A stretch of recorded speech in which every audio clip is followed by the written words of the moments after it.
I've lived 73 years on this earth, survived 2 wars, buried a wife, and raised 3 children on a mechanic's salary, but nothing, absolutely nothing, prepared me for the moment my daughter-in-law grabbed a fistful of my thinning grey hair and yanked my head back while my entire family watched in stunned silence around the Christmas tree.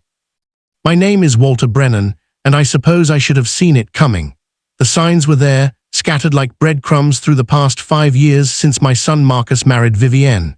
But when you're a grandfather who just wants peace, who just wants to see his grandchildren grow up happy, you ignore things, you make excuses. You tell yourself that maybe you're too old-fashioned, too set in your ways, too quick to judge. That Christmas morning started like any other in recent years. I arrived at Marcus and Vivienne's sprawling suburban home at 9 o'clock sharp, my arms loaded with carefully wrapped presents for my 2 grandchildren, Emma and Jacob. The house was already buzzing with activity. Vivienne's parents, her 2 sisters and their families, my daughter Sarah with her husband and kids. 23 people crammed into that living room, and I was the only one from my side besides Sarah and her family. It had been that way since Marcus married Vivienne. Gradually, quietly, my time with my son and grandchildren had been rationed, controlled, reduced to these obligatory holiday gatherings where I felt more like an unwelcome guest than family. "Dad, you made it," Marcus said, greeting me at the door. But his smile didn't quite reach his eyes, and he glanced nervously back toward the kitchen where I could hear Vivienne orchestrating the morning like a military general. "Wouldn't miss it," I said, squeezing my son's shoulder. He'd lost weight. There were new lines around his eyes that hadn't been there last Christmas. The morning proceeded, with the usual controlled chaos of presents being opened, children shrieking with delight, adults making small talk over coffee and pastries.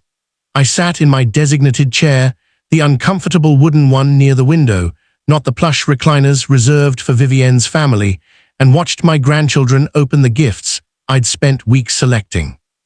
Emma, 10 years old and sharp as a tack, loved the astronomy book I'd found at the vintage bookshop downtown. Her face lit up as she flipped through the star charts. "Grandpa, this is amazing. Can you help me find Orion tonight?" "Emma, don't bother your grandfather." Vivienne's voice cut across the room like a blade. "He probably has plans." "Actually, I'd love to," I started. "We'll see," Vivienne said with finality, and Emma's face fell. She set the book aside and moved on to another present. "That's when I made my mistake." "Vivienne," I said, keeping my voice measured and calm, "I promised Emma we'd stargaze together. I cleared my whole evening for it." The room didn't exactly fall silent, but I felt the shift in energy. Vivienne's sisters exchanged glances. Her mother's expression hardened. Marcus looked down at his hands. Vivienne stood up slowly from where she'd been arranging discarded wrapping paper into a trash bag.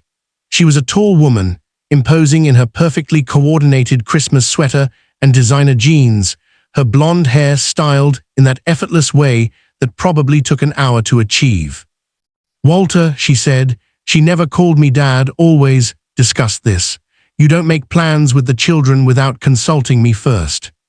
"I wasn't aware I needed permission to spend time with my own grandchildren," I replied, and I heard Sarah draw in a sharp breath from across the room. "In my house with my children, yes, you do need permission." Vivienne's voice was rising now. "You've been undermining my authority for years, filling their heads with your outdated ideas, questioning my parenting decisions, always trying to play the hero grandfather who knows better than everyone else." I felt my face flush. "That's not fair, I've never." "You haven't," she was advancing on me now, and I saw Marcus stand up from the corner of my eye. "What about last Easter when you told Jacob that boys don't cry? What about Emma's birthday when you criticized the food I served because it wasn't real home cooking? What about every single time you've made little comments about how things were done in your day?" My mouth went dry. I had said those things, though not quite the way she was framing them. You were just being yourself. A judgmental, old-fashioned, controlling man who can't accept that times have changed, that your son made his own family, and that you're not the patriarch you think you are anymore. The room was definitely silent now, 23 pairs of eyes on us. Emma was crying quietly. Jacob had hidden behind his mother's sister. I stood up, my knees protesting, my hands shaking. Vivienne, I never meant any disrespect. I love those children. I love my son. If I've said things that hurt you, I apologize, but this seems like... That's when she grabbed my hair. Her hand shot out faster than I expected, fingers twisting into what was left of my grey hair at the back of my head, yanking hard enough that I stumbled backward, pain exploding across my scalp. I heard Sarah scream, heard Marcus shout, "Vivienne, no," heard one of the children crying harder. "Get out," she hissed into my face, so close I could smell her peppermint toothpaste. "Get out of my house and don't come back. You're a toxic, miserable old man, and I'm done letting you poison my family." She released me with a shove, and I caught myself on the arm of the chair, my heart hammering dangerously in my chest. Marcus was between us now, and Sarah was at my side, her arm around my shoulders. "We are leaving," Sarah said firmly. "Come on, Dad, get your coat." I looked past Vivienne to where Marcus stood, frozen, his face pale.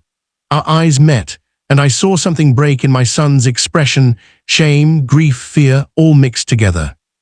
"Marcus," I said quietly. "Dad, his voice cracked. "Maybe you should maybe it's better if..." He couldn't even finish the sentence. Vivienne's mother had moved to stand beside her daughter, a wall of solidarity. Her sisters were comforting the children, shooting dark looks in my direction. I gathered my coat with as much dignity as I could muster, Sarah hovering protectively beside me. At the door, I turned back one last time. Emma was watching me from behind her aunt, tears streaming down her face, still clutching that astronomy book. "I love you, sweetheart," I said softly. "Don't forget that." 2 weeks later, I'm still processing what happened. Sarah wants me to press charges. There were witnesses to the assault, she keeps reminding me. But pressing charges means making this family rupture permanent, means legal battles and grandchildren caught in the middle, means burning bridges I keep hoping might somehow be repaired. Marcus called me once, 3 days after Christmas. He apologized for Vivienne, said she'd been under stress, said maybe after some time passes we could work things out, but he never once said she was wrong. He never once took my side. And maybe that's the real heartbreak of this whole situation. Not the physical pain or the public humiliation, but the realization that I've lost my son to someone who saw me as a threat rather than family, and he chose her. Maybe he had to choose her. Maybe that's what being a husband means. I look at the astronomy book sitting on my coffee table. Sarah retrieved it for me. And I wonder if Emma will remember her grandpa when she's older, or if Vivienne will rewrite that history too, painting me as the villain in their family story.